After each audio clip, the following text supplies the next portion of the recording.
Vamos a realizar un problema de efecto fotoeléctrico que, si no me equivoco, este problema eh, se realizó en la tercera prueba global hace aproximadamente un año, creo que el primer semestre del 2018. Pasamos a leer el enunciado. Dice que la máxima longitud de onda que tiene que tener la luz monocromática para desprender electrones del ánodo metálico de un tubo es 606 nanómetros. Si el ánodo del tubo se ilumina con luz de menor longitud de onda, se observa que se requiere aplicar entre los electrodos del tubo una diferencia de potencial de 2,84 voltios para que dejen de llegar electrones al cátodo.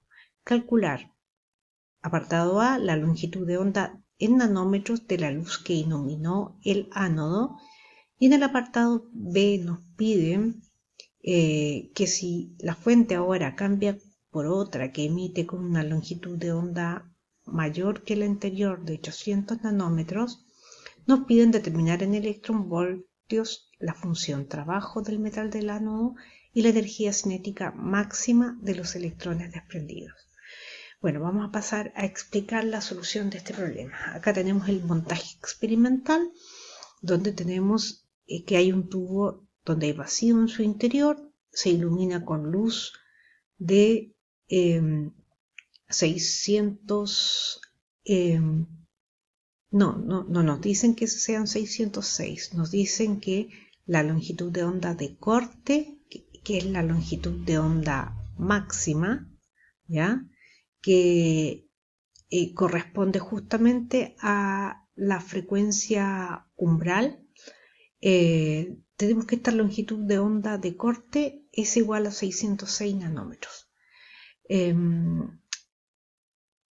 Cuando la longitud de onda es menor, ya que esta es una longitud de onda máxima o de corte, lambda 0 o bien lambda máximo, cuando esta longitud de onda de la luz que se ilumina el ánodo es menor que la longitud de onda máxima, nosotros tendremos que se va a dar el efecto fotoeléctrico, es decir, se van a desprender electrones del metal que recubre el ánodo, ¿ya?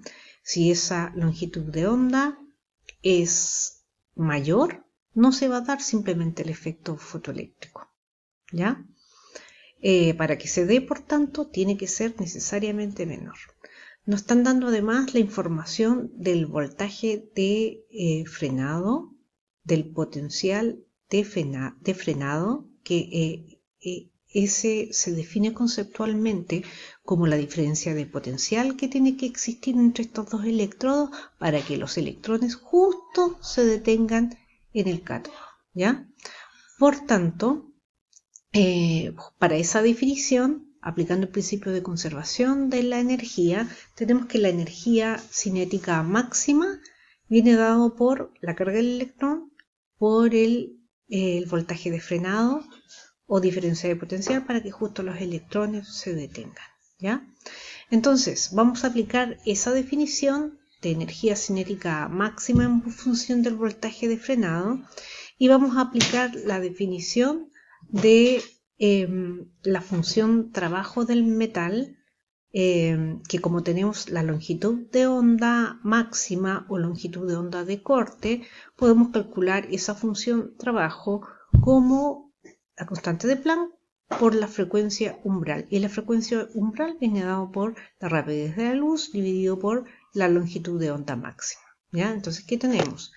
Que la energía que tiene el fotón que incide, parte de ella se va a invertir en extraer el electrón de la superficie más externa del metal, y esa es justamente la definición de la función trabajo, y por otro lado se va a invertir en darles a los electrones energía cinética, ¿ya? Lo que quede se lo lleva eso, la energía cinética, ¿ya? Entonces, si nos piden en el primer apartado encontrar la longitud de onda de la luz con la cual se ilumina nuestro metal, ¿ya? Tenemos que encontrar justamente esta longitud de onda. y podemos calcular todo el miembro derecho de la ecuación, sustituimos los valores numéricos, constante de Planck, rapidez de la luz, la longitud de onda máxima. Este resultado va a venir dado en Joule, ¿ya? Luego, por otro lado, para la energía cinética máxima, dado como la carga del electrón por el potencial de frenado, tenemos que E por V es electronvoltio, pero justamente aquí en rojo podemos ver el factor de conversión de un electronvoltio en Joule para poder sumar Joule con Joule. Al sumar Joule con Joule, obtenemos esta energía en Joule, que tiene que tener el fotón, ¿ya? Por tanto, ya aquí no hay problema en poder despejar esa longitud de onda que va a venir dado como hc partido por esta energía, ¿ya?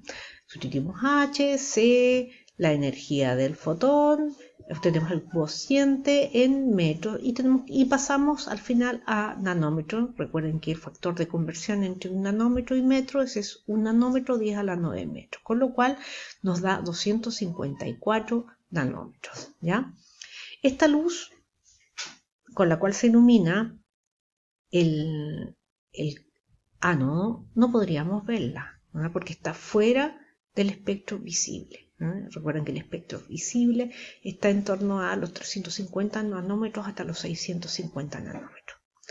Así que ya, primer apartado hecho. Segundo apartado, cambiamos ahora nuestra fuente por otra, ¿ya?